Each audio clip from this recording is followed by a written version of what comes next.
오늘은 예수님의 동생 야고보라는 제목으로 말씀을 드리겠습니다. 부제는 행하는 믿음을 가지라, 행하는 믿음을 가지라, 이런 말씀입니다. 야고보서 1장 22절에서 25절 말씀이요. 야고보서 1장 22절 제가 봉독을 하겠습니다. 너희는 말씀을 행하는 자가 되고 듣기만 하여 자신을 속이는 자가 되지 말라. 누구든지 말씀을 듣고 행하지 아니하면 그는 거울로 자기 숨긴 얼굴을 보는 사람과 같아서 제 자신을 보고 가서 그 모습이 어떠했는지를 곧 잊어버리거니와 자유롭게 하는 온전한 율법을 들여다보고 있는 자는 듣고 잃어버리는 자가 아니요 실천하는 자니 이 사람은 그 행하는 일에 복을 받으리라. 아멘. 야고보는 예수님의 12사도 가운데 한 분이었습니다.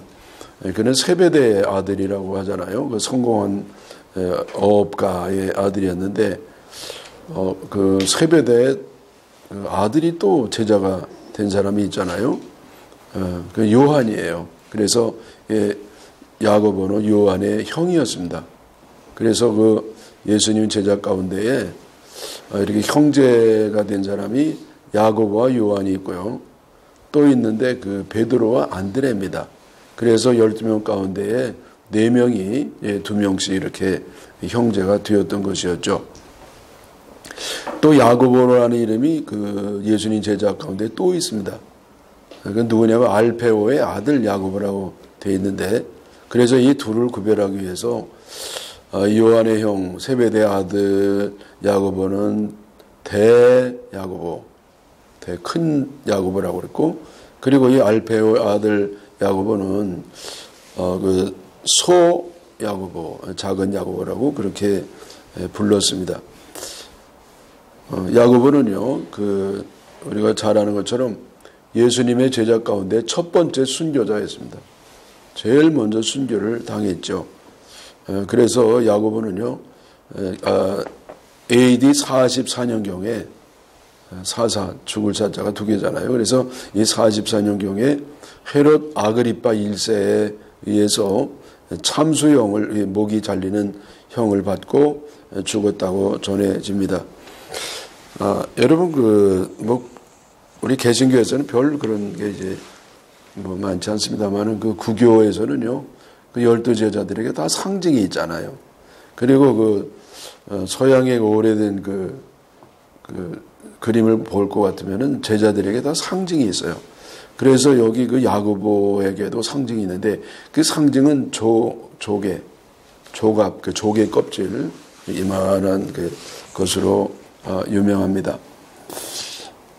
그리고 이제 야고보와 관련돼서 요즘도 유명한 건 뭐냐면 산디아고 순례길이잖아요. 한 800km 정도 되는 곳인데, 그 길에 접해 있는 게 뭐냐면은 그 사도교회, 사도성당이라고 하는 성당이 있는데, 거기에 이제 야고보와 빌립보의 무덤이 안치되어 있다는 겁니다. 그래서 이제 산디아고 순례길이 이렇게 유명했는데, 과학자들이 그 시신을 이렇게 엑스레이를 찍어보니까 그게 이제 그러면 예수님 살아있을 당시 AD 4, 50년경 돼야 되는데 200년이 넘은 그런 시체래요. 그래서 사실이 아닐 가능성이 높다. 예. 그런데 그보다도 그냥 안드레라고 믿고 생활하는 사람이 더 복이 있겠죠. 야고보는요, 그 예수님의 아주 그 사랑을 많이 받아가지고 예수님이 그 3명의 제자를 데리고 마지막에 변화산도 가고 겟세마네도 가고 그러잖아요. 그때 베드로, 요한, 야고보가 갔었는데, 그래서 그 중에 이제 한 명이었습니다. 그리고 이제 우리가 아는 것처럼 베드로와 동업하던 어부 출신이었고, 그 베드로가 부름을 받았을 때 동생과 함께 이렇게 사람을 낚는 어부로 부름을 받았습니다. 또 예수님과도 인척 관계인데 사촌지간이라고 그래요. 그리고 이 동생 요한처럼 별명이 있지 않습니까? 우레의 아들, 보아노게라고 하는 건데 그 뜻이 그 우레의 아들이라는 거예요. 요즘 우리나라 말로 얘기하면 벼락이라는 뜻이에요. 그래 성격이 얼마나 과격한 성격인지 벼락이라는 별명이 있을 정도였는데 이 야고보도요 요한과 마찬가지로 예수님을 이렇게 믿고 성령으로 변화돼서 아주 훌륭한 인품의 사람이 되었습니다. 여러분 그 야고보에 그래서 야고보의 유명한 사람은 3명이고 근데 구약에도 야고보 있잖아요. 근데 구약의 야고보가 사실은 제일 원조고 유명합니다. 누구죠? 야고보예요. 근데 야고보는 야고보입니다. 그게 뭐 좀 구별하기 위해서 이렇게 하나는 더 늘려놓은 것 뿐인데 그 구약의 야고보의 뜻은 뭐냐면은 야고보 뜻이 그거예요. 뭐냐면 발꿈치를 잡았다는 겁니다. 부모가 이름을 질 때 이렇게 애가 나온 거 보니까 이놈이 보통 애들하고 나온 게 달라요. 형의 발꿈치를 잡고 나온 거예요. 뱃속에 싸우다가 서로 먼저 나가려고 그러다가 나중에 나가는 게 너무 분하고 억울해가지고 발꿈치를 잡고 나왔단 말이에요. 그 꼬맹이가 뭘 한다고. 그래가지고 부모가 아이고 뭐라고 이름을 짓지 그러다 에이 모르겠다. 발꿈치 잡았다. 이렇게 해서 이제 야곱이 됐다는 거 아닙니까? 여러분 그 야곱이 발꿈치를 잡았다는 거는 결국 우리 시세말로 얘기하면은요 남의 약점을 이용한다는 뜻이에요. 남의 약점을 이용해서 뒤통수를 치는 그거를 이제 야곱이라 그렇게 하는 것인데 그래서 그 이름 때문에 이름과 마찬가지로 야곱은요 그 쌍둥이 에서형을 얼마나 참 억울하게 했는지 몰라요. 그 장자권을 뺏어보겠다고 가족 윤리도 다 파괴하고요 온갖 수단 방법을 가리지 아니하고 그렇게 그 장자권을 뺏고야 말았습니다. 그러나 이 구약의 야곱도 하나님을 체험하고 하나님을 체험한 후에는 이스라엘 나라의 아버지가 됐어요. 여러분 그래서 이스라엘 지금 유대 나라 이름은요 야곱의 이름이에요. 그 야곱의 그 이름 하나님이 지어준 천사 씨름에서 이겼다고 해서 이스라엘 이름 그것이 야곱의 이름이 이제 곧 이스라엘의 이름이 될 정도로 그렇게 유명한 이름이 됐습니다. 근데 신약 시대에 아주 유명한 예수님 12 제자 가운데 2명 야고보가 유명하다고 그랬잖아요. 한 명이 더 있어요. 이 사람은 더 유명해요. 신약의 그 3명의 야고보 가운데 한 명을 고르려면 지금 제가 말씀드리려는 야고보를 택게 되는데 그 야고보가 누구냐면은 예수님 동생입니다. 예수님 동생 야고보가 있어요. 그 예수님 동생 이름이 야고보가 있고 그 밑에 유다가 또 있잖아요. 근데 이 야고보가 아주 또 유명한 그런 예수님의 동생이었습니다. 근데 이 야고보는요, 예수님 동생 야고보는 예수님이 공생에 활동하는 동안에는 별로 이렇게 인정을 안 했습니다. 엄마와 함께 예수님이 뭐 하려고 그러고 가서 말리고 제재하는 그런 했던 사람인데 이 야고보도요, 이 부활하신 예수님을 체험하고 그리고 성령을 체험하고 그리고 승천하신 예수님 보고 그 이후에요. 아주 정말 위대한 사도가 되었습니다. 사도보다도 제자가 됐죠. 12 제자 안에는 못 들어갔으니까. 근데 그 이후에는 초대교회의 대표가 됐습니다. 초대교회 3인방이 베드로, 요한. 베드로, 요한은 라이벌이라고 그랬잖아요. 서로 파가 있을 정도로. 그래서 베드로, 요한이 이제 한 파고, 그 다음에 이 사람들보다도 더 대표로 담임 목사 같은 사람이 야고보였어요. 왜냐하면 예수님의 권위 때문에. 그리고 그분의 인품과 능력도 이제 아주 탁월했었고요. 그리고 이 사도 바울이 3차 전도여행을 끝난 다음에 찾아가서 보고한 사람이 야고보였습니다. 그래서 이 정도로 야고보는 초대교회 대표 지도자가 되었습니다. 여러분 예수님에 대해서 기록한 사람이 주로 이제 기독교인들이 아니겠어요. 근데 AD 400년경에 아주 유명한 요세푸스라고 하는 이방인 역사가가 있는데 이 사람의 열 같으면은 이 야고보가 어떻게 죽었냐면은 그 유다 제사장에게 죽임을 당했다. 그렇게 기록이 있습니다. 이 사람은 굉장히 사실적으로 기록한 사람이기 때문에 거의 이건 사실과 같다 이렇게 보는 것이죠.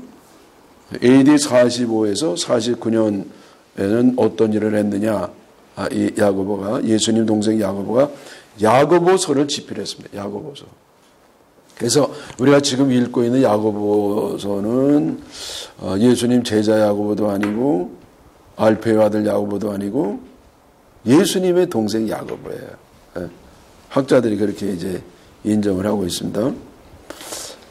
그리고 이 야고보서를 한마디로 얘기하면은 5장인데 그 5장의 한마디로 주제를 말하면 행하는 믿음을 가지라. 행하는 믿음을 가지라. 그래서 이제 야고보서의 주요 내용을 이제 살펴보겠는데요. 근데 이 야고보서도 마찬가지로 너무나 주옥 같은 말씀이 계속되기 때문에 이 뺄 수가 없어요. 뺄 수가 없지만은 제가 이 가운데서 행하는 믿음 위주로만 제가 그거를 이제 추려가지고 말씀을 드리도록 하겠습니다. 우선 이 야고보서의 믿음을 강조하는 내용이 1장 22절에서 25절까지 나옵니다. 그래서 제가 한번 다시 한번 좀 읽어볼게요. 1장 22절. 너희는 말씀을 행하는 자가 되고 듣기만 하여 자신을 속이는 자가 되지 말라. 자, 여러분, 우리가 이제 하나님 말씀을 듣고 설교 듣고 안해 받고 그 우리 삶 속에서 그대로 행하지 않으면 어떤 결과가 오느냐? 자신을 속이는 사람이 된다는 거예요. 근데 자신을 속인다는 게 무슨 뜻이냐면요. 말씀을 행하지도 않으면서 행하는 것처럼 속는다는 거예요. 자, 여러분, 우리 학교 때 대학도 다니고 그래서 강의를 많이 듣고 교수님이 어느 책을 계속 얘기하면요. 나중에는 읽지도 않고 읽은 것 같아요. 느낌이. 자, 우리가 이제 어머니가 잔치한다고 막 그 기름을 둘러가지고 이렇게 호래 기름을 해서 그 음식을 만들어 놓으면요. 먹지도 않고 배불러요. 아주 질려버려요. 냄새만 맡고도 먹지도 않고. 그래서 그런 현상이 우리가 이 하나님 말씀을 듣는데도 나타납니다. 그리고 계속 들으니까요. 이제 완전히 신물이 나는 거야. 그리고 행한 것으로 착각을 해요. 착하지도 못하면서. 그래서 스스로 속이지 말라. 듣기만 하고 행하지 않는 사람은 자신을 속이는 사람이 된다. 그런 말씀이죠. 그 다음에 이어서 이제 보면은요. 23절에 누구든지 예를 드는 겁니다. 누구든지 말씀을 듣고 행하지 아니하면 그는 거울로 자기 생긴 얼굴을 보는 사람과 같아서 제 자신을 보고 가서 그 모습이 어떠했는지를 곧 잃어버리는 사람과 같다는 겁니다. 그렇죠? 여러분 이 거울을 봤더니 이 뺨에 시커먼 껌댕이가 묻어 있어요. 아이고 이게 지워야지 얼른. 그랬더니 저기 집에서 여보 불러가지고 간 거예요. 이게 닦지 못하고. 그래 잊어버리고 하루 종일 돌아다녔네. 그 얼굴을 하고서. 그러니까 그와 같다는 거예요. 그러니까 그거를 거울을 보고 시커면 그걸 이게 닦아야죠. 근데 닦지도 않고 돌아다닌 것처럼 결국은 듣기만 했지 아무 소용이 없는 그런 결과가 온다. 그래서 이제 여기 이제 작은 중간 결론은 뭐냐면요. 25절인데 자유롭게 하는 온전한 율법을 들여다보고 있는 자는 듣고 잊어버리는 자가 아니요 실천하는 자가 온전한 사람이라는 거예요. 그래서 이 사람은 어떤 결과가 오느냐? 그 행하는 일에 복을 받으리라. 그래서 여러분 우리가 많이 듣는 사람이 복이 있는 게 아니에요. 물론 그것도 복이죠. 듣는 사람이 드물잖아요. 그게 들어야 행하지. 근데 이제 듣기만 하는 사람은 복이 없어요. 누구에게 복이 있느냐? 그대로 행하는, 순종하는 자에게 하나님 복이 약속이 되어 있습니다. 아멘이시죠? 자, 그 다음에 이제 보십시다. 또 행하는 믿음의 중요성이 2장 14절에서 17절 말씀이 나오는데요. 2장 14절 말씀. 내 형제들아 만일 사람이 믿음이 있노라고 하고 행함이 없으면 무슨 유익이 있으리요? 그 믿음이 능히 자기를 구원하겠느냐? 그래, 여러분, 자, 보세요. 내가, 난 믿음이 있어. 그래, 난 구원받았어. 근데 행함이 없으면 아무 유익이 없다는 겁니다. 그 듣기만 하고, 믿기만 하고, 행하지 않으면은요, 구원도 못 받는다는, 그 행하지 않는 믿음이 자기를 구원할 줄 아느냐? 구원 못 받는다는 겁니다. 자, 여러분, 스베덴볼이라고 천국 갔다 온 사람이 있었잖아요. 뉴턴과 버금가는 그 과학자였었는데, 이 양반이 천국을 갔다 와가지고 그걸 기록한 것이 그 유명한 그 책이 있습니다. 근데 이 양반은요, 누가 천국 가느냐? 천국 가는 사람이 누구냐면은 사랑을 행하는 사람이라는 거야. 여러분, 우리는 오직 믿음만 있으면 구원받는다 그랬잖아요. 행하지 못해도. 근데 야고보서 잘 읽어보면요, 오직 행함으로 구원받는다는 건 맞아요. 그건 뭐 만고 불면의 진리입니다. 근데 그것만 있으면 안 돼. 그리고 그것을, 그런 믿음이 있는 사람에게 나타나는 증거가 뭐냐? 행한다는 거예요. 근데 나는 예수 그리스도를 믿는 믿음 정말 있어. 그런 사람이 나타나는 증거는 뭐냐면은 행하는 겁니다. 행하는 거. 그래서 그 행하는 믿음이 없는 사람은 구원을 못 받는다. 구원 못 받죠. 자, 예를 들어봐. 15절. 만일 형제나 자매가 헐벗고 일용할 양식이 없는데 너희 중에 누구든지 그에게 이르되 평안히 가라, 덥게 하라, 배부르게 하라 하며 그 몸에 쓸 것을 주지 아니하면 무슨 유익이 있으리요? 그렇잖아요. 못 먹어서 지금 쪽들 굶는 사람에게 아이고 어떻게 뭐 좀 사 먹지? 왜 이렇게 굶어? 좀 먹어. 그러고 아무것도 안 주는 거야. 자기는 막 나무 냉장고에 막 그냥 썩어 들어가는데. 그러면 그게 무슨 소용이 있느냐?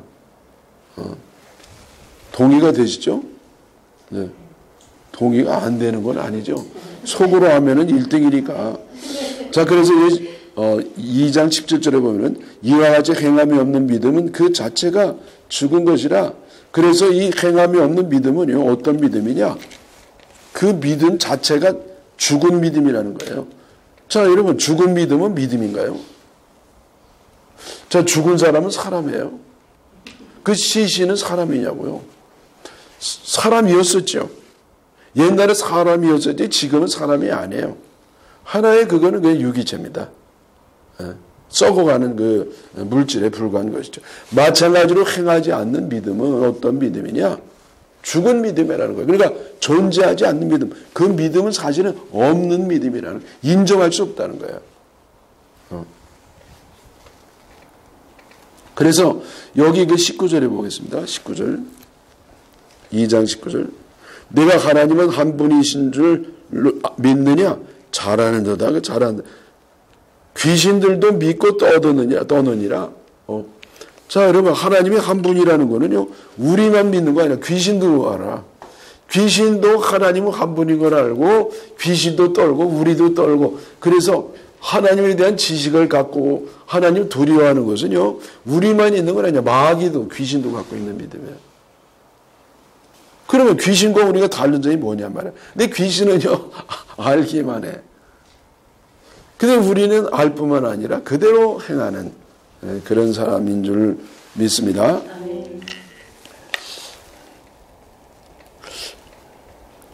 자, 그래서 21절 또 보겠습니다. 2장 21절. 우리 조상 아브라함이 그 아들 이삭을 제단에 바칠 때 행함으로 의롭다 하심을 받은 것이 아니냐. 자, 여러분, 아브라함은 믿음의 조상이잖아요. 그래서 아브라함의 믿음과 같은 믿음을 갖고 있는 우리 영적 후손들은요, 그 아브라함의 믿음을 갖고 있는 그 믿음을 갖고 있으면 구원을 받는 거예요. 하나님의 택함 받고 축복을 받습니다. 근데 아브라함도 그러면 아브라함도 그냥 하나님의 존재함을 믿기만 했냐? 그 율법의 말씀을 이렇게 믿으면 행하면 복 받는다는 그것만이 있었냐? 아니라는 거야. 이삭을 바치는 걸 예를 드는 거. 자, 이삭을 실제적으로 하나님께 드렸어요. 하나님이 이제 받지 않으셨지만, 그래, 이거 이삭 바쳐야 되겠다. 그리고 차일피일 미루고 안 바치는 거야. 하나님 명령이니까 내가 바쳐야 돼. 그러나 난 못 바쳐. 그러면 어떻게 그 사람이 아브라함이 믿음의 조상이 됐겠느냐? 어떻게 구원받겠느냐? 그러므로 아브라함은 믿음으로 구원받았지만은 그 믿음은 행하는 믿음이라는 거예요. 행하는 믿음이 아닌 거는 인정할 수 없다. 자, 그래서요, 여기서 어떤 그 부작용이 생겼냐면은 마틴 루터에게 부작용이 생겼어. 그 마틴 루터가요, 이 야고보서를 읽어보고는, 아니, 오직 믿음으로 구원받는 건데 행함으로 구원받는다고? 그래서 마틴 루터는요, 그 야고보서를 지푸라기 복음이라고 그랬어요. 그래서 지푸라기 복음은 성경에 빼야 된다고 그랬어요. 이 야고보가 성경에 들어가 있는 거는 이거는 이게 잘못됐다는 거예요. 이거 성경에 빼야 되는 그런 말씀이라고 할 정도로 이 마틴 루터가 아주 야고보서를 싫어했습니다. 그 싫어한 이유는 뭡니까? 오직 믿음으로 구원받는 것이지 어떻게 행하면 상관이 없는 건데. 그럼 마틴 루터는 맞잖아요. 맞지만은 우리 야고보서의 말씀에 보면은 이 행함과 믿음의 관계가 나타나는데 22절에 2장 22절 내가 보거니와 믿음이 그의 행함과 함께 일하고 행함으로 믿음이 온전하게 되었느니라. 여러분 이 말씀을 우리가 잘 기억 안 나잖아요. 그런데 이 말씀이 굉장히 중요해요. 왜냐하면 믿음과 행함의 관계가 기록되어 있어요. 자, 믿음은 행함과 함께 일한다는, 행함과 이게 동반관계라는 거예요. 함께 역사하는 거예요. 함께. 그러니까 믿음과 행함은 반대 개념이 아니라 상호 연관된 이 상호 보완 관계라는 거예요. 그리고 또 보세요. 제가 말씀드렸죠. 행함으로 믿음이 온전하게 되었느니라. 그래서 믿음이 있어요. 근데 믿음이 있는데 믿음이 온전해지려면 행함으로 보완해야 그 믿음이 온전한 믿음이 되고 믿음이 있는 증거가 된다는 겁니다. 그래서 여러분 이 믿음은 뭐와 같으냐? 뿌리와 같아요. 뿌리. 그러면 행함은 뭐냐? 열매와 같아요. 열매.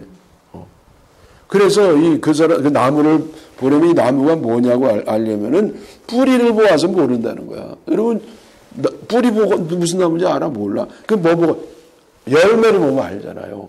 사과를 열매니까 이게 사과나무구나. 복숭아 이거 복숭아나무구나. 뿌리를 보아 몰라. 복숭아인지 사과인지. 근데 열매를 보면 알아요. 그래 열매 보면 게 행함.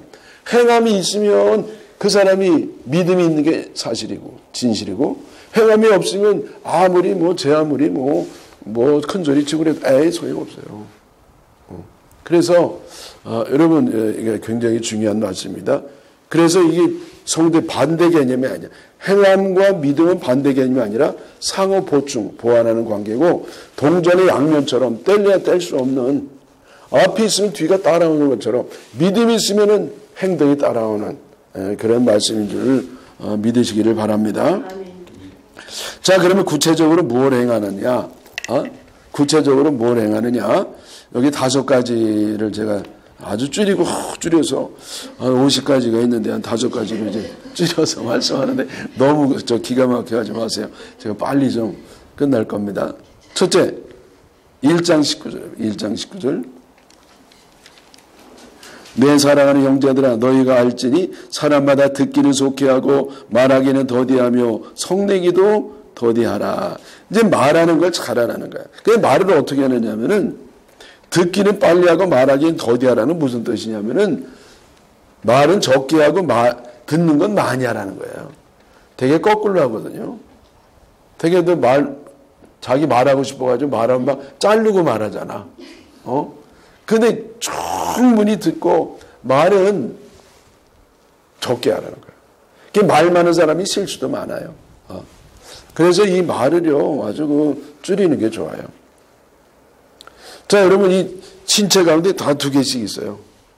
근데 하나 있는 게 뭐야? 입이에요.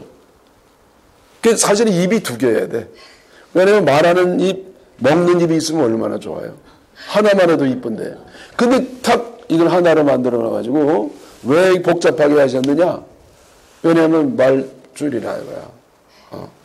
아멘이시죠? 자, 그래서 이제 말을 좀 줄여야 되고요. 3장 4절 5절 보겠습니다. 3장 4절 5절. 또 배를 보라. 그렇게 크고 광풍에 밀려가는 것들을 지극히 작은 키로서 사공의 뜻대로 운행하나니 이와 같이 혀도 작은 지체로 돼 큰 것을 자랑하도다. 보라, 얼마나 작은 불이 얼마나 많은 나무를 태우는가. 자, 여러분, 이 혀는요, 입 가운데 아주 작은 부분이지만은 인생 전체에 영향을 끼칩니다.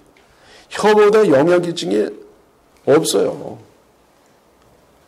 이 말 한 번 잘못돼도 인생이 이리 가다가요, 완전히 180도로 실패로 가는 경우가 되게 많잖아요. 저도 돌이켜보면은요, 그냥 말을 잘못해가지고 이게 삐뚤어진 인생 실패한 게 너무 많아요. 그래서 이 말을 참 할 수 있는 대로 하지 말고, 하려면은요, 기도 먼저 실컷 하고, 기도 많이 하고, 기도하는 심령을 하고, 그것만 하면 안 돼. 또 하나 뭐냐면 성령의 파수꾼을 붙여야 돼요. 예언자들은요, 이 예언하기 전에요, 성령이 그 혀를 막 불이 내려가지고 불을 지져버렸어요. 이사야도요, 불이 내려가지고 그냥 입을 막 지지는 거야. 그래서 여러분, 이 성령의 불이요, 내 혀를 막 지져버려야 돼. 아멘이시죠? 여러분, 성령불이 우리 탁 지져가지고 이 혀가 좀 성화되기를 바랍니다. 바벨탑 사건은 언어 심판 사건이에요. 그래서 성령 강림 사건은 언어 회복 사건이에요. 성령 강림할 때 성령이 우리 언어를 은혜스럽게 할 수 있도록 그렇게 하는 줄 믿습니다. 그 다음에 두 번째는 2장 9절. 만일 너희가 사람을 차별하여 다하면 죄를 짓는 것이니 율법이 너희를 범법자로 정죄하리라. 예. 사람 차별하지 말란다. 사람 차별. 특별히 좀 아래에 있는 사람, 좀 못 배운 사람, 가난한 사람이라고 좀 모자란 사람이 여겨지는 사람일수록 그 차별하면 안 된다는 말이에요. 자, 여러분 잘 들어보세요. 신앙 인격은요, 이렇게 좀 위에 사람 대하는 거 갖고는 몰라. 뭘 보고 아니냐? 아래 사람을 어떻게 대하느냐? 거기에 신앙 인격이 그 진정성이 드러나는 줄 믿습니다. 그 다음에 세 번째. 제가 빨리 한다고 그랬잖아요. 4장 1절이요. 너희 중에 싸움이 어디로부터 다툼이 어디로부터 나느냐? 너희 지체 중에서 싸우는 적용으로부터 나는 것이 아니냐? 싸우지 말라는 얘기야. 하나님이 싸우지 말라. 근데 우리가 목숨 걸고 싸워야 될 것도 있어. 그 진리의 싸움, 정의의 싸움이죠. 마틴 루터가 싸운 싸움. 그러니까 여러분 싸우려면 마틴 루터의 레벨 정도 되는 그런 주제면 싸우셔. 근데 그게 아니라 별거 아니갖고 뭐 감정, 자존심 상해가지고 이권으로 싸우고 그런 거는 싸우기 마시기 바랍니다.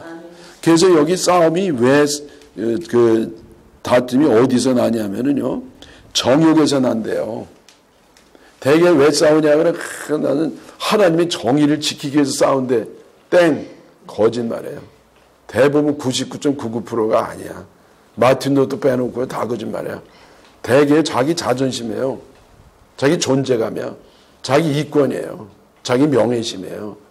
그래서 사실은요, 그거는 이 속에서 탐심에서부터 나오는 게 싸우는 겁니다. 그래서 사실은 안 싸우려면 어떻게 해야 돼? 우리 말을 은혜스럽게 하려면 어떻게 해야 돼요? 이 마음의 마음. 내 마음이 예수님 마음이 돼야 돼요.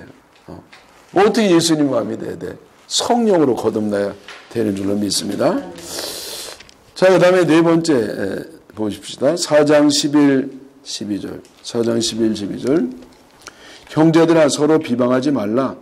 형제를 비방하는 자나 형제를 판단하는 자는 그 율법을 비방하고 율법을 판단하는 것이라. 내가 만일 율법을 판단하면 율법의 준행자가 아니요 재판관이로다. 입법자와 재판관은 오직 한 분이시니 능히 구원하시기도 하시며 멸하기도 하시느니라. 너는 누구이기에 이웃을 판단하느냐.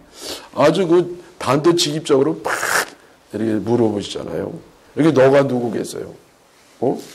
저 딴 사람? 이 집사? 아니야, 나에게. 내가 누군데 판단하느냐 이거야. 여러분, 선수는요, 열심히 뛰면 돼. 반칙하고 뭐 그거는 골이 들어가니면은 심판이 하는 겁니다. 우리는 선수예요. 인생의 선수. 그 인생의 우리의 심판관이 누구? 하나님이라고. 하나님이 우리를 판단하는 거지 내가 동일한 형제를 죄인이 죄인을 판단할 자격이 없어요. 만약에 판단하면 율법을 판단하는 것이고 하나님 하신 일을 내가 대신하는 교만과 월권이 되는 겁니다. 근데 제가 좀 해보니까 이거 판단 안 할 수가 없더라고. 이거 좀 해야 살지 뭐 못 살겠어. 그리고 이게 특별히 정말 이게 하나님의 이 의협심이 있어가지고요. 그 자꾸 이 판단을 하거든요. 그래서 뭐 이제 그래도 이제 좀 줄이고 하나님 정의에 입각한 그것은 우리가 뭐 해야 됩니다. 네, 그러나 개인적인 거 이런 것들은 하지 않는 것이 행하는 믿음이다. 자, 마지막으로 5장이요. 5장 1절. 들으라 부한자들아 너에게 임할 고생으로 말미암아 울고 통곡하라. 이번에는 부자애들에게 여기 얘기. 이건 뭐 우리 안 해도 되겠네. 하나도 없으니까. 나중에 부자 될 걸 믿고. 그래서 이 부한자들아 너에게 임할 고생으로 말미암아 울고 통곡하라. 울고 막 통곡하라는. 이런 부자들은요 요즘 이렇게 고금리 시대에 아주 신났어요. 돈 더 많이 벌었다고.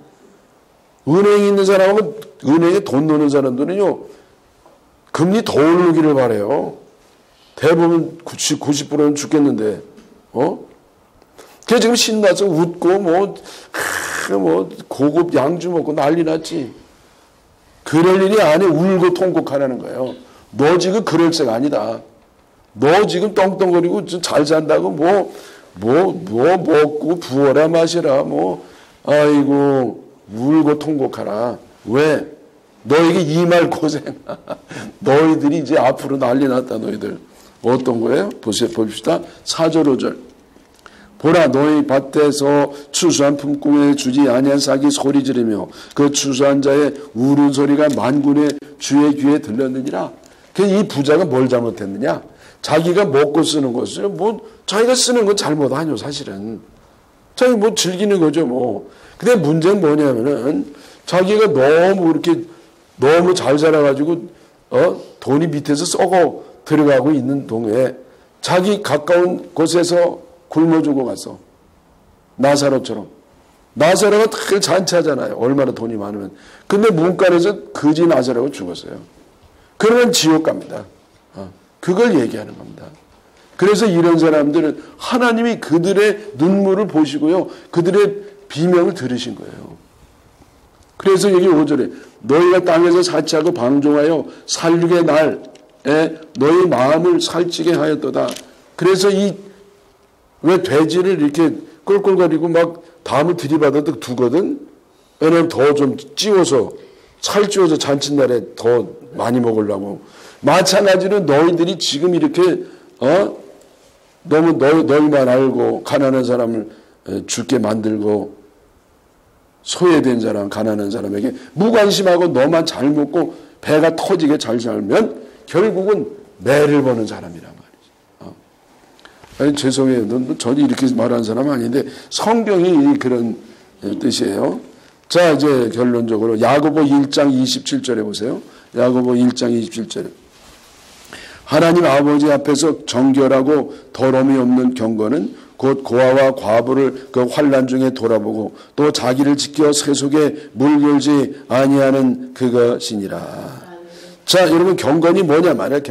경건은요 점잖게 다니고 기도를 누구보다 많이 하고 그거가 아니라 경건이 뭐냐면은요 이 고아와 과부 소외되고 가난한 사람을 돌본다는 거예요. 그리고 자기를 지켜서 세속에 물들지 아니하는 경건한 삶이 바로 가난한 사람을 돕는 것이다. 아멘이시죠? 예. 기도하겠습니다.